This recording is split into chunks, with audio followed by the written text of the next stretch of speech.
Hey, what's up everyone, and welcome to the School of Personal Finance. So in today's video, we're going to talk about real estate investing.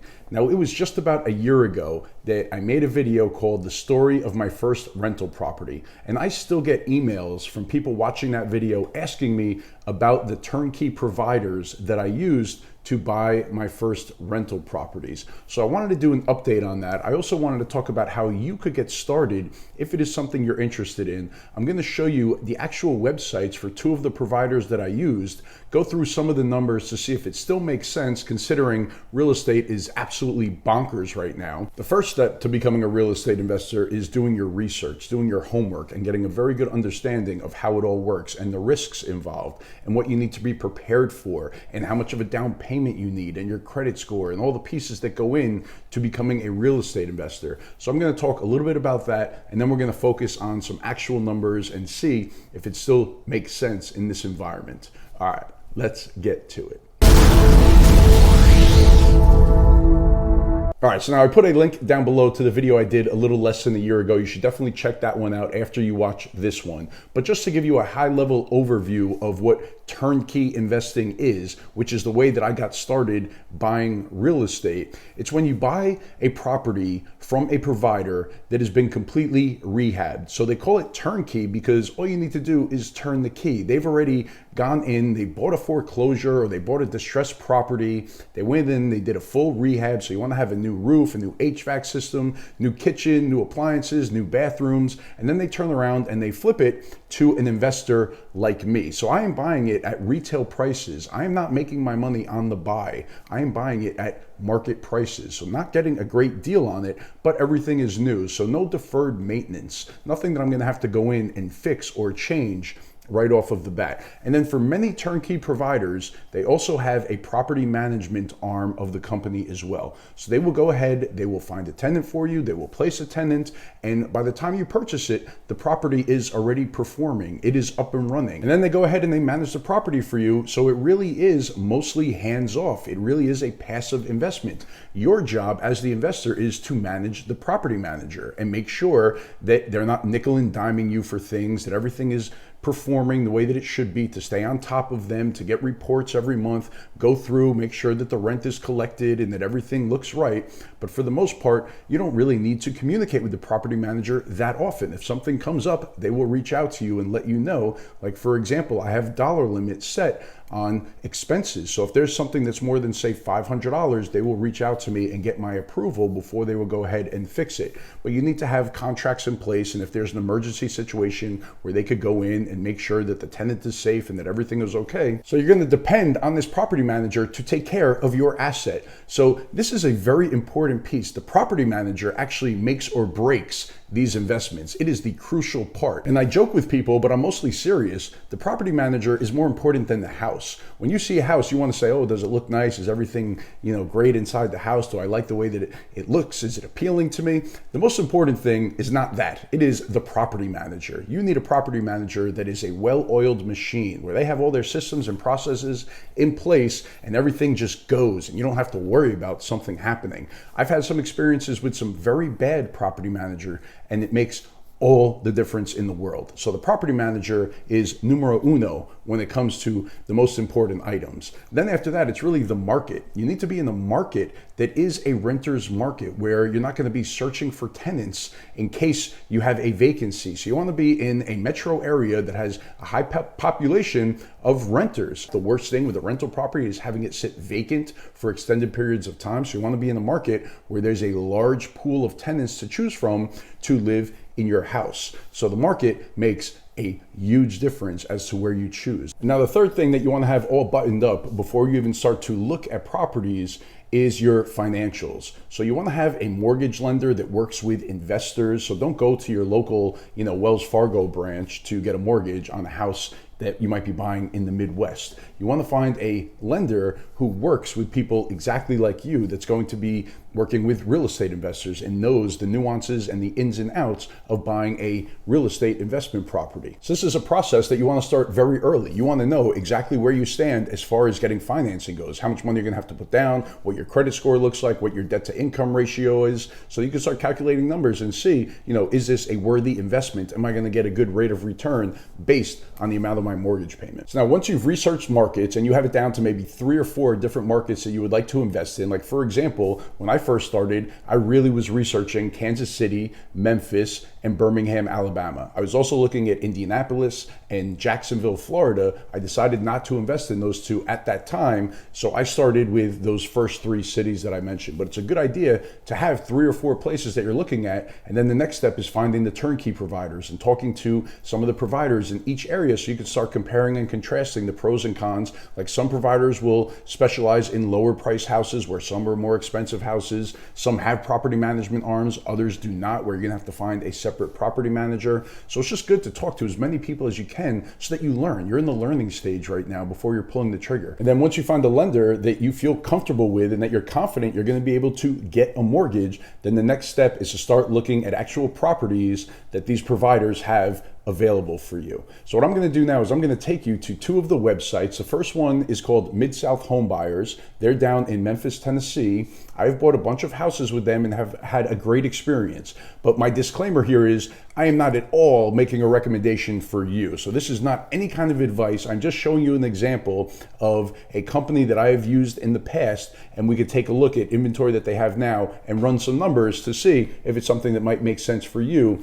as far as real estate investing. And I also want to say before we go to it that I have purchased properties that are not turnkey as well. Like for example, I have a college rental that I bought with a few partners, and we did do some work to the house, but it didn't need a ton of work, but we pretty much bought it as is, and we have college kids in there renting the house. So this turnkey way, it's not the only way, but for me, it was a way for me to get into real estate investing and invest in markets that I normally would not ever go and visit or ever invest in. So let's start with the first one. It's just midsouthhomebuyers.com. And there's a wealth of information on this website. So it's really a great place just to come and poke around a little bit and educate yourself about how all of this stuff works. But they have so many different resources on here that you could go through. So now Mid-South, they've been doing this for a very long time, and they really do run like a well-oiled machine. So I've owned properties with them a little over 5 years now, and they really have been great. Like they do everything, their process, their structure, it really is on point. Let's scroll down and we could look at, they show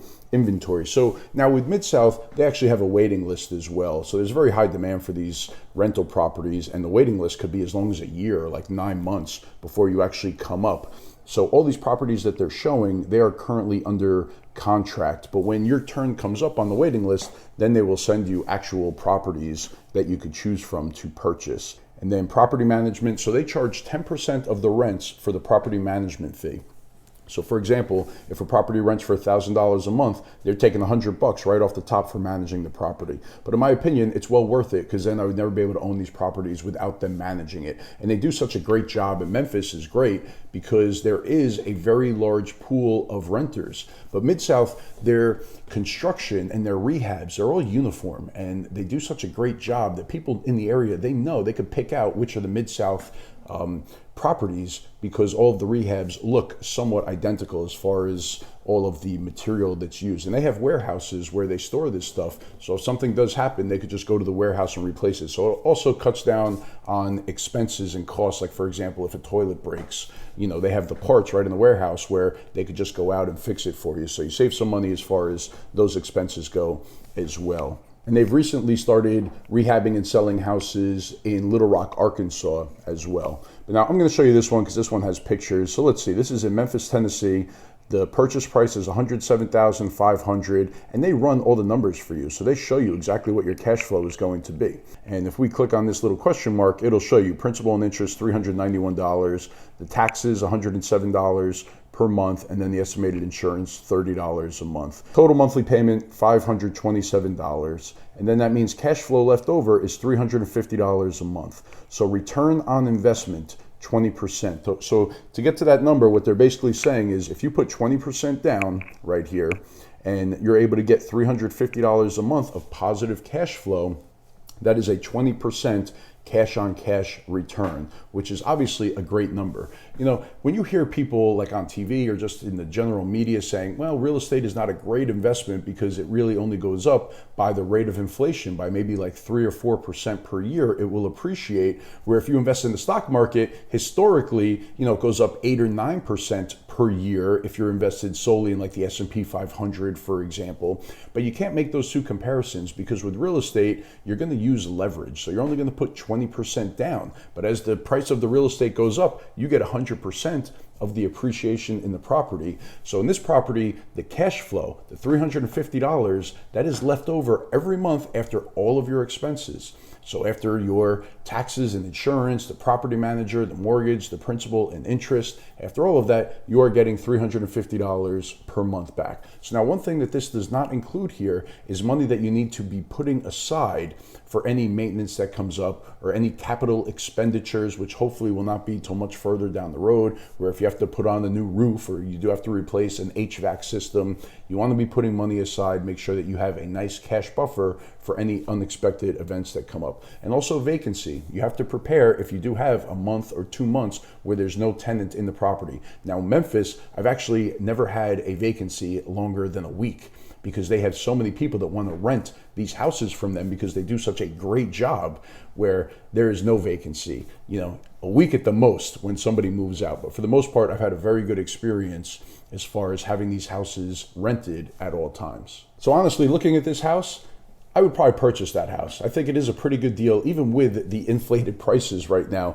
Like this same exact house, probably could have bought it for around $90,000 4 or 5 years ago. So they have gone up, you know, a pretty good amount over the last 4 or 5 years. But even if we put $100 a month aside for vacancy and capital expenditures and maintenance, still positive cash flow of $250 a month. That's $3,000 a year on, let's call it a $24,000 investment with a down payment and any closing costs you have. It's still a pretty good investment in my eyes. And then all the great things about owning real estate, right? You have the depreciation, so that income is most likely going to be tax-free. You have the tenant paying down the mortgage over the long term. You have the appreciation of the house, which we're not really even including in any kind of rate of return or numbers that we're looking at. So overall, you know, this is not that bad considering how crazy the markets are right now. All right, so next I'm going to bring you over real quick to the provider that I used in Kansas City. Again, this is not a recommendation for you to buy from them. I'm just using them because I've had experience with them. So I thought that it would be helpful for you just to gain your education if this is something that you do want to do in the future. But they're called Bridge Turnkey. So if you just go to bridgeturnkey.com, let's scroll down. So they talk about their process, how they rehab properties. Now they do not have a property management arm anymore. They used to. When I first started with them, they did have one. But then they decided to not do that anymore, and I had to find a property manager in Kansas City. So another thing with these markets, these metro areas that are very high population and a lot of rental properties, there are many different property managers. So if you don't like the property manager that you're using, or if something happens, it's very easy to just go ahead and switch to a different property manager. And me and a couple of my friends who also own homes in Kansas City, we flew out there, we interviewed a bunch of different property managers. We hired the one that we thought would be the best fit for us. We also have changed property managers throughout the years. So it's not like once you have a property manager, if you don't like them, you have to stick with them. All right, so let's look at this example here. This property, it looks like it's just about $120,000 and it rents for $1,095. So now this current rent, it's probably an estimate. You know, they might not even be done with the rehab as of yet, and it might not be tenanted. But if we look at it, I mean, they also give you a ton of information on this website. So you could look at pictures of the property. So they have 17 pictures here. So it looks like it is done. Right, and they give you the little map of where it is. And then they give you the numbers, the financial assumptions. So here they're using an interest rate actually of 4.5%. So let's bring that down, see if we could get it right at 4. There we go. So the rent, $1,095, down payment. So you'd have to put, you know, $24,000 down on this house plus any kind of closing costs. So, you know, you might be looking at $27,000, $28,000 out of pocket to purchase this property. And the property tax, a little bit under $100 a month.